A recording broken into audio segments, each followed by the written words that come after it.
The sky was gray, heavy with clouds, as if the weather itself knew something terrible had happened. Rain had started to fall in soft, hesitant drops, dotting the pavement and the heads of the mourners gathered outside the small chapel.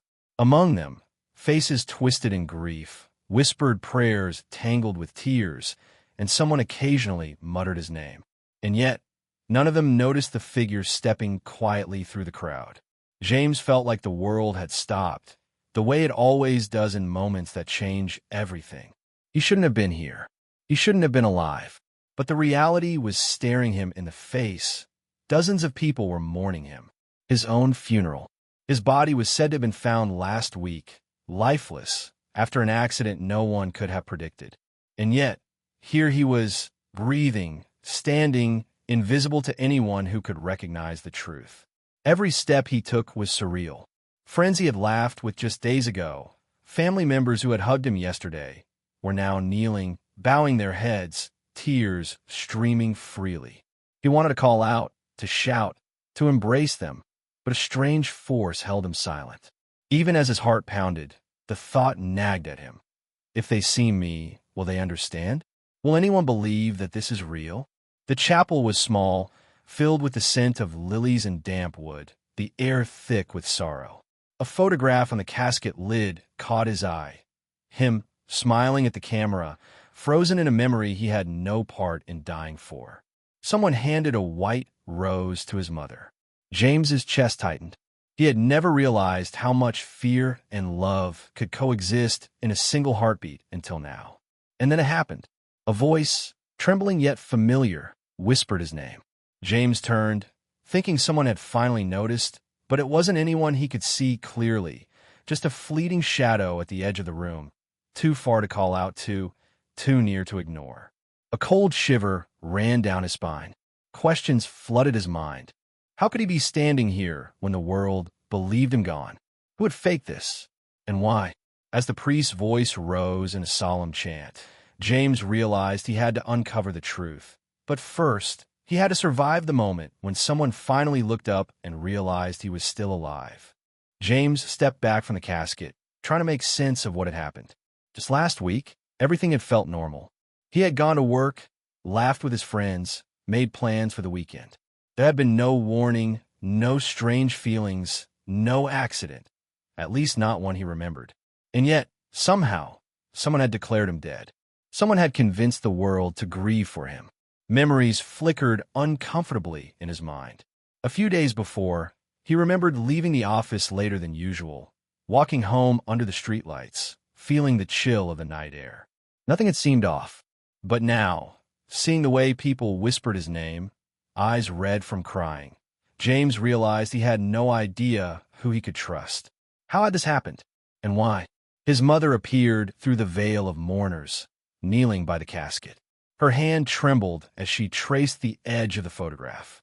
She had aged in just 1 week, lines etched deeper on her face, sorrow weighing heavily on her shoulders. Seeing her pain made James's stomach twist. The love and fear in her eyes were unbearable. He wanted to run to her, tell her he was alive, but instinctively he held back. Something about this moment didn't feel right. Someone didn't want the truth revealed. Not yet. James's mind raced as he remembered small, seemingly insignificant events from the past month. A stranger following him home, odd messages on his phone that he had deleted without reading, a missed appointment that had left him unnerved. Maybe they weren't coincidences. Maybe they were warnings. And now, they had escalated to this, an entire town mourning him as if he were gone. He noticed subtle details around the chapel. The arrangement of the flowers looked deliberate, too perfect. Someone had tampered with the photo on the casket. It didn't match the last picture he remembered taking. A security camera across the street pointed directly at the entrance, and for some reason, it hadn't recorded his movements in the last days. The pieces didn't add up. Someone had orchestrated this. Someone had manipulated his life and death. A gust of wind rattled the chapel doors. James flinched, and for a brief second, he thought he saw someone slip behind the mourners. The figure moved quickly, disappearing before he could focus. Panic surged, but he forced himself to stay calm. He had to understand the truth. Whoever had done this knew him intimately, and they were still out there, still watching. James took a deep breath, feeling the weight of the situation settle on his shoulders. His life had become a puzzle he didn't know how to solve. The people he loved, the people he trusted, they were all part of a story he wasn't sure he could control. And at that moment, as the priest's words echoed softly through the chapel, James realized the terrifying truth. His own survival might be the first clue in uncovering something far more dangerous than anyone could imagine. James slipped quietly out of the chapel, letting the rain soak through his jacket. He needed space to think, away from the eyes that still refused to see him as alive. Outside, the world felt different, ominous, heavy, and full of secrets. Each footstep echoed against the wet pavement, and for the first time, he realized just how isolated he was. Not physically, but in knowledge. He knew things others didn't. He was living a truth that no one else could grasp. The first complication came in the form of a text message. His phone buzzed in his pocket. Hesitant, he pulled it out. The sender was unknown. Stop looking. You're already dead to them. James's stomach turned. Who was watching him? And what do they mean by dead to them? He had to find answers, but every instinct screamed danger. Back at the chapel, his closest friend, Mark, lingered after the ceremony. Tears still stained his cheeks, but his eyes darted nervously, as if he knew something he wasn't saying.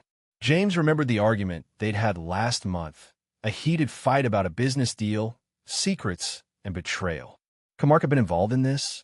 And if so, why act now, with such elaborate precision? Meanwhile, a secondary storyline unfolded just blocks away. Detective Rivera, a sharp and relentless investigator, had been looking into James's supposed death. Her instincts told her something was off. The accident report, witness statements, and CCTV footage didn't add up. She had been chasing inconsistencies for days, but no one believed her concerns. Little did she know, James himself was wandering the streets, alive, desperate, and searching for the truth. Their paths were bound to cross, but when they did, would they be allies or adversaries? James ducked into a small coffee shop to dry off, eyes scanning the crowd. A barista, friendly and familiar, waved at him. He froze. She didn't recognize him at first. She was used to seeing him in jeans and a jacket, not soaked and tense like someone who had narrowly escaped a nightmare. But then her expression shifted subtly, almost like a memory was surfacing. James realized something important. Even the smallest details, an interaction, a look, a gesture, could be clues. Someone wanted him to notice, or maybe someone wanted him to be seen. As he left the shop, the rain intensified. A black sedan idled nearby, its engine ticking, headlights cutting through the gray mist. James's heart raced. He had a choice: confront the car or vanish into the shadows. Morally, he wanted answers, justice, but survival demanded caution. He knew that every move he made was being watched, and one mistake could turn this twisted mystery into a real nightmare. James's world had shifted. Friends might be enemies, allies could be spies, and the line between truth and illusion blurred with every step. The question was no longer just who killed or faked the death of James. It had become who would survive this truth. And in the shadows of the city, someone or something was waiting for the perfect moment to strike. James ducked into an alley, heart hammering, trying to make sense of the message and the black sedan. Every sound of the city felt amplified. The splash of tires on wet streets, the hiss of the rain against metal, the echo of his own footsteps. He couldn't shake the feeling that someone, or multiple people, were orchestrating every moment of his life, controlling the story that had made the world believe he was dead. He pressed himself against the damp brick wall, eyes scanning. The sedan remained parked a few meters away. Inside, a shadow shifted. He couldn't see a face, but he knew he was being watched. The tension made his palms sweat, and his breath came in short, sharp gasps. Every instinct screamed to run, but if he ran blindly, he'd lose the one chance he had to understand who had turned his life upside down. Meanwhile, Detective Rivera's investigation was reaching a critical point. She had traced inconsistencies in witness statements, the accident report, and the timing of events leading to James's supposed death. Her phone buzzed, an anonymous tip directing her to the alley where James now crouched. Coincidence? She didn't believe in coincidences. Not anymore. She started moving fast, the weight of urgency pressing on her chest. Back in the alley, James's phone buzzed again. Another message. Stop looking, or they'll finish what they started. His pulse quickened. Whoever they were close, and now he knew it wasn't just about faking his death. It was about silencing him completely. His thoughts raced. Who could be behind this? His friend Mark? A stranger from his past? Someone who knew him better than he knew himself? Suddenly, the sedan's door clicked. A figure stepped out, tall, calm, deliberate. James tensed. Recognition didn't come immediately, but the aura of authority, of control, was undeniable. Every step the figure took echoed through the alley, a countdown to confrontation. James's mind raced with questions. Should he run? Should he confront? Could he trust anyone? At that precise moment, Detective Rivera arrived, rounding the corner just in time to see James frozen and the figure in black slowly approaching. Her instincts screamed danger. She wanted to shout, warn him, but something told her that any noise might trigger a chain reaction she couldn't control. James's eyes met the shadows, and then he realized the figure knew him, knew things about him that no one else could. The kind of knowledge that made every lie, every betrayal, every secret he'd tried to bury suddenly vulnerable. His mind spun. Could this person be the orchestrator of the fake death? The manipulator of his life? Or worse, someone he had trusted all along? Rain poured harder. James's heart pounded. Detective Rivera edged closer, unseen. The alley felt smaller. Every moment stretched, taut with danger. Secrets hovered in the air, almost tangible, waiting for the first spark that could ignite a confrontation. And at that instant, James understood something terrifying. The truth was about to be exposed, but not in a way anyone could predict. The next step he took could change everything. And just as he prepared to move, the figure stopped, smiled faintly, and spoke a single chilling word. Finally. The figure stepped closer, and James's pulse raced uncontrollably. The rain plastered his hair at his forehead, but he barely noticed. His instinct screamed that the moment of truth had arrived, but nothing could have prepared him for what came next. The figure finally raised their hood, and James froze. It was Mark, his closest friend, the same friend who had laughed, argued, and celebrated with him just weeks ago. But the look in Mark's eyes was unreadable, almost cold, as if every memory James had of him was a lie. "You shouldn't have come here," Mark said softly, voice calm but dangerous. James stumbled back. Why would you do this?" "My funeral, people thinking I'm dead," his voice cracked. Betrayal cut sharper than any blade. Mark's expression didn't waver. "You were too close to discovering the truth, James. Too close to what they're hiding." The words made no sense, but a cold fear crept up James's spine. Who were they? What truth had he been on the verge of uncovering? Across the city, Detective Rivera moved quickly, her investigation finally converging. She had traced anonymous tips, suspicious messages, and CCTV anomalies all leading to this alley. She didn't know James was alive yet, but she felt the pulse of danger and urgency. Every step she took brought her closer to a confrontation that could decide the fates of everyone involved. Back in the alley, James's mind raced. He remembered all the small oddities from the past month. The stranger following him, the cryptic messages, the unexplained surveillance. And now, the pieces started falling into place, but the picture they formed was far darker than he could have imagined. Mark wasn't just betraying him for money, jealousy, or anger. He was protecting something or someone that had the power to destroy lives. And James had stumbled right into it. Before James could react, Mark reached into his pocket, pulling out a small, unmarked envelope. He tossed it toward James, who barely caught it. Inside were photographs, proof that someone James trusted, someone from his family, had been conspiring in secret. His chest tightened. Every betrayal, every lie, every hidden agenda was now staring him in the face. And then, the sound of footsteps echoed behind them. Detective Rivera rounded the corner, voice sharp, commanding, "Freeze! Step away from him." Her sudden arrival split the moment, creating chaos. James's attention shifted, and in that split second, Mark made a choice. He ran, disappearing into the shadows, leaving James holding the envelope, drenched in rain and confusion. James stared at the photographs, mind spinning. The betrayal stung, but the urgency surged. The game had changed. Nothing would ever be the same. He now knew who to trust and who to fear. And somewhere in the shadows, Mark and the real orchestrator of his death were still out there, waiting. James's pulse thundered in his ears. The world that had mourned him was still watching. And he had just realized that survival was only the beginning of a much larger battle.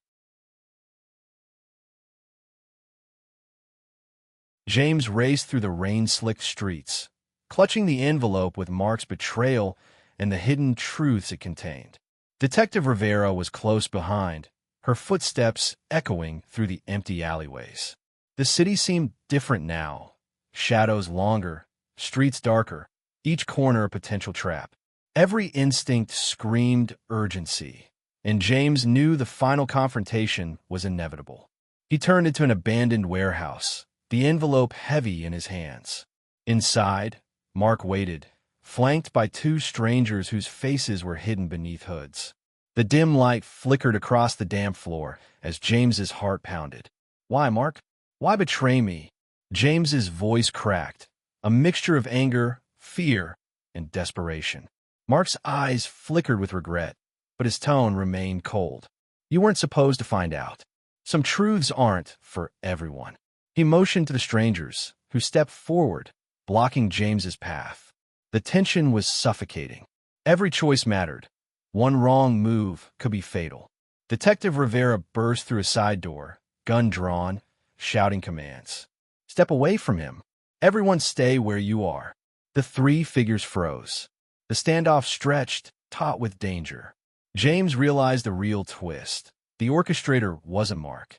It was someone from his own family, using Mark to manipulate him, testing his loyalty, and hiding decades-old secrets that could ruin lives.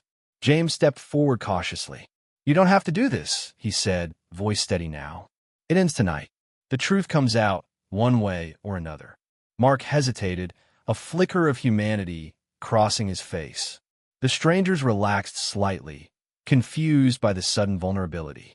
In that instant, James realized he had the upper hand, not through violence, but through knowledge. He handed the envelope to Rivera. "It's all here. Evidence of who planned this, why I was killed, everything." Rivera's eyes widened as she skimmed the contents, realization dawning. The warehouse's tension shattered like glass. Mark dropped to his knees, defeated. You had no choice," James whispered, voice trembling. "You were a pawn." Mark nodded slowly. "I know, but I never wanted it to go this far." The rain outside had stopped, the city quieting as if holding its breath. Rivera called for backup, ensuring justice would follow. James finally allowed himself to breathe. He was alive. He had survived, and the people who manipulated his life would no longer be able to hide in shadows. As James stepped outside, rain-soaked and exhausted, he noticed something strange on his phone. A single text. "This isn't over." His pulse quickened. The orchestrator might have been revealed, but a larger game was still unfolding. Survival had been won, but the mystery of why he had been targeted remained, leaving him and the audience on edge, a story unfinished yet profoundly transformed. James looked at the city skyline, rain glistening on rooftops. He had faced betrayal, danger, and the surreal weight of his own funeral. And now he knew, even in resolution, that life could be stranger than death itself. Days after the warehouse confrontation, the city seemed quieter, almost serene. Rain had become a memory, leaving streets glistening under the sun, reflecting a world that had survived chaos and betrayal. James sat on a park bench, envelope in hand, now evidence safely in the hands of authorities. He had survived the unimaginable, his own funeral, betrayal by a friend, and the looming shadow of someone powerful manipulating his life. Detective Rivera had promised to continue the investigation, ensuring that every conspirator faced justice. Her determination and sharp instincts had reminded James that even in a world full of deception, there were people willing to fight for truth. He felt gratitude for her unwavering resolve, realizing that trust could be fragile, but also life-saving when placed in the right hands. Mark's fate was uncertain.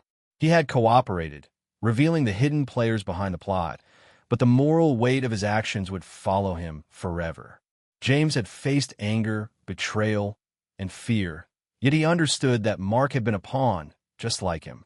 The experience left James with a deeper understanding of human flaws, the fear, the greed, the desperation that could drive someone to dark choices. As he walked through the park, he thought about the people who had mourned him. His family, friends, and even strangers had loved him, unaware that he was still among them. That love, even when misdirected, was real. It reminded him that life was fragile, fleeting, and precious. And while the conspiracies had shaken his trust, the genuine connections he held were stronger than ever. James paused by a fountain, watching water ripple across the surface. He realized that surviving wasn't just about being alive. It was about learning, forgiving, and choosing how to move forward. The envelope, the betrayal, the near-death experience. It had all shaped him into someone more aware, more cautious, but also more appreciative of life's unpredictability. He pulled out his phone, sending a single message. Life is fragile. Treasure it. Protect the truth. Don't let fear control you. The words felt heavier than they should, carrying the weight of all he had endured. And he knew, deep down, that while this chapter had ended, the lessons would stay with him forever. As the sun dipped behind the skyline, casting golden light across the city, James looked up and whispered to himself, "Even in the darkest storm, we find clarity. Even when betrayed, we can choose integrity. Life isn't just surviving, it's living." The journey had changed him, but he was ready for whatever came next. And somewhere in the shadows, a reminder lingered of the mysteries that remained unsolved, of the people who still watched, and of the delicate balance between trust, betrayal, and survival. Life had given him a second chance, and he would live it fully, with eyes wide open and heart ready to face both truth and consequence. His phone, sending a single message. Life is fragile. Treasure it. Protect the truth. Don't let fear control you. The words felt heavier than they should, carrying the weight of all he had endured. And he knew, deep down, that while this chapter had ended, the lessons would stay with him forever. As the sun dipped behind the skyline, casting golden light across the city, James looked up and whispered to himself, "Even in the darkest storm, we find clarity. Even when betrayed, we can choose integrity. Life isn't just surviving, it's living." The journey had changed him, but he was ready for whatever came next. And somewhere in the shadows, a reminder lingered of the mysteries that remained unsolved, of the people who still watched, and of the delicate balance between trust, betrayal, and survival. Life had given him a second chance, and he would live it fully, with eyes wide open and heart ready to face both truth and consequence.